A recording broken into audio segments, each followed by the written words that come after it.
কিস্তির ম্যাডামের লগে ল্যান্ড লাগাইছি। কি করুম, মার নাম দিয়ে একটা কিস্তি তুলছিলাম। ওখান কাম কইরে কিস্তি দিতে দিতে একবারে ফেপড়া মেপড়া বেড়ে জায়গা কিস্তি আর দিয়ে হারি না, দাঁড় দেনা কইরে মনে করেন বিধি কিস্তা করে হালাইছি। পরে মাথায় কুবুদ্ধি ঢুকলো যে কিস্তির ম্যাডামের লগে প্রেম করি একটু, হয়তো কিস্তিটা মাপ হবো নি। কি করবো ম্যাডামে খালি একদিন কিস্তির লেগে বারবার করে ফোন দিবেন হয়েছে।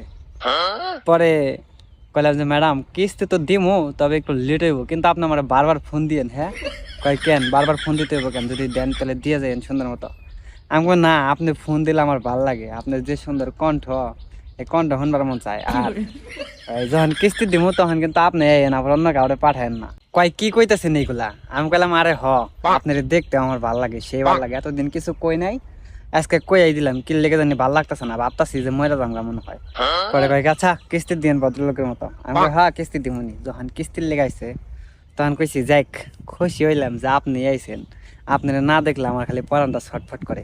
পরে কইলাম যে আজকে অফিস টাইম শেষ হইলে বাসায় যে একটু ফোন দেন, গল্প সল্প করুন নেই। কয় কেন তো ফোন দিতে হইব কেন?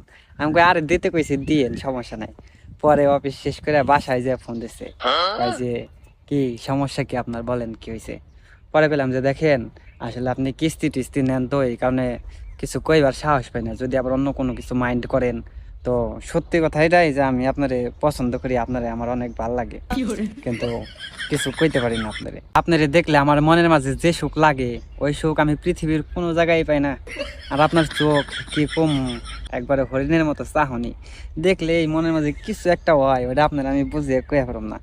পরে ম্যাডামে কয় ও আচ্ছা তাই নাকি, আপনারা আবার কি মনে করছেন যে ম্যাডামে পড়ে যাবো গা?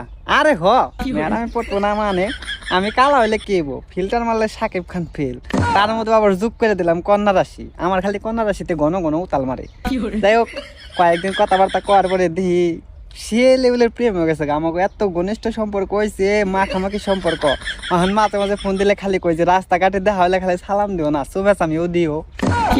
দুঃখের কথা কয়ে হয় না, শুয়ে হয় না, দুই একটা তো শুনে নিবার মন চায়। যাই হোক পরে একদিন আবিল দেখাইলাম, বললাম যে দেখো আমি তো অনেক সমস্যায় পড়ে গেছি গে, এখন কিস্তি দিলে তো আমার ওই সমস্যাটার সমাধান হয় না। মিশা কথা কয়ে দিলাম বানিয়ে বানিয়ে। পরে কাজে ঠিক আছে তুমি কিস্তি নিয়ে টেনশন করো না, প্রত্যেক মাসে মাসে কিস্তি এটা আমি দিয়ে দিবনি, তুমি আপাতত ভালো মতো চলো। এটাই তো চাইছিলে যে কিস্তি রেখালে মা পই, তখন এই কিস্তি যখন শেষ হয়ে যাবো তখন কমু যে শুনো আমাকে তো বিয়ার সাথে করান লাগবো, এমনি করে আর কয়দিন থাকমু।